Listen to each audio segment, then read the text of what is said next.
Exam जो written होता है उसके बाद इंटरव्यू होता है, उस इंटरव्यू में कुछ ऐसे क्वेश्चन है, कॉमन क्वेश्चन जो हर इनके इंटरव्यू में पूछे ही जाते हैं या पूछे जा सकते हैं। तो इस प्रकार के कॉमन क्वेश्चन क्या हो सकते हैं और उनके एक्सपेक्टेड क्वेश्चन क्या हो सकते हैं और उनके क्या आंसर हो सकते हैं, इन पर हम चर्चा करने जा रहे हैं। चलिए हम देखते हैं। तो सबसे पहले ये है कि आप अपना जो व्यक्तिगत जानकारी होती है, आपके पर्सनल इंट्रोडक्शन से रिलेटेड होते हैं क्वेश्चन, तो ये अक्सर यानी कि हर इंटरव्यू में पूछे ही जाते हैं।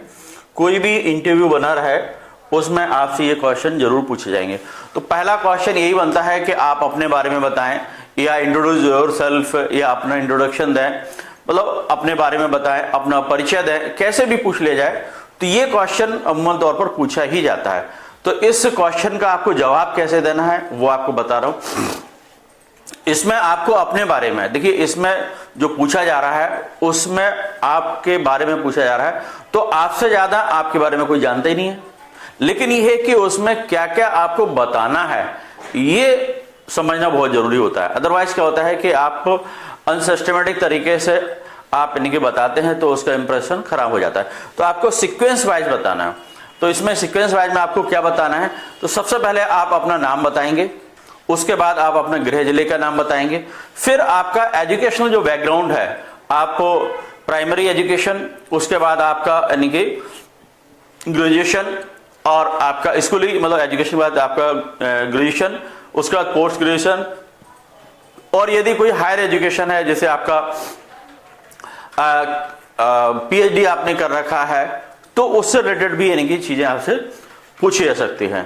तो ये सबसे इंपॉर्टेंट है कि यहां तक आपका ये बैकग्राउंड हो गया। इसके बाद प्रेजेंट में आप वर्किंग हैं, कोई भी काम कर रहे हैं तो वो आप बताइएगा, और फिर आपका इंट्रोडक्शन अभी कंप्लीट नहीं हुआ है, तभी कंप्लीट होता है जब आप यानी कि अपने फ्यूचर विजन के बारे में बताते हैं कि मेरा विजन ये है, मैं फ्यूचर में ये करना चाहता हूं। और चाहे तो आपने इसमें इंट्रोडक्शन में आप अपनी हॉबी को भी ऐड कर सकते हो, है ना, और आप चाहे तो अपने इसमें जो खूबियां हैं यानी कि अपनी स्ट्रेंथ है उसको भी इंक्लूड कर सकते हो।